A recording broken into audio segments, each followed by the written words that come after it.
Good morning. Today's scripture passages come from Micah, the prophet Micah, 7th chapter, and the gospel from Matthew, 12th chapter. And they are seemingly not one, two different thoughts.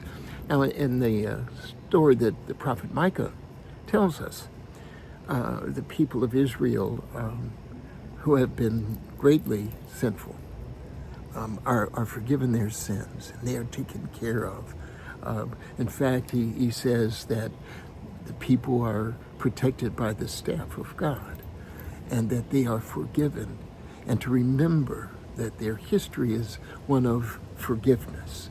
No matter how deeply they may have gone the way away from God, God always gathers them back together as community. And when we intertwine that with the gospel that comes from Matthew, when Christ is sitting with his friends and someone tells him that his mother and brother are outside. Now, we have to look at this carefully, because he does not say, they're not my brother, they're not my sister, they're not kin to me. He does not say they can't come in, none of that stuff. What he does is that he expands who his family is. He says, those who follow the will of my Father are my brothers and my sisters and my mother. See, this is this incredible inclusiveness that God has. It does not follow necessarily a bloodline, but a faith line.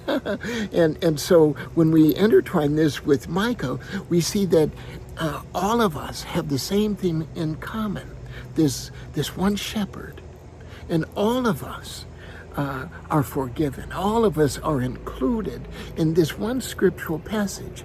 And now, if that be true, that you and I, and every single one of us are believers, then all of us are then brothers and sisters. So how do we do what we do?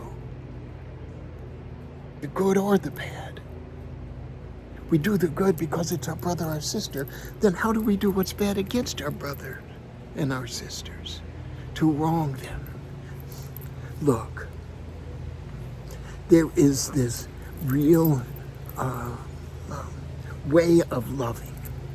We cannot sit in our parishes protected by stained glass windows and confess to one another, I will love my brothers and my sisters except. Now, I know that our life is not easy. I know I live in this world. But there's this radical thing called love. And it is radical. To love beyond our thoughts. To love in a way that is so encompassing, so inclusive, that no one is left out. We cannot restrict our love to the moments that 1 hour we're in church. That hour in church is to prepare us so that we can go out and love those who are outside the walls of our parishes.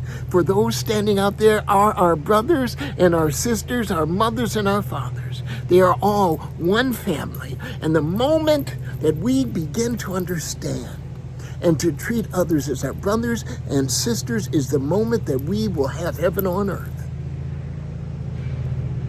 And I believe we can do that. And I will spend my life loving you.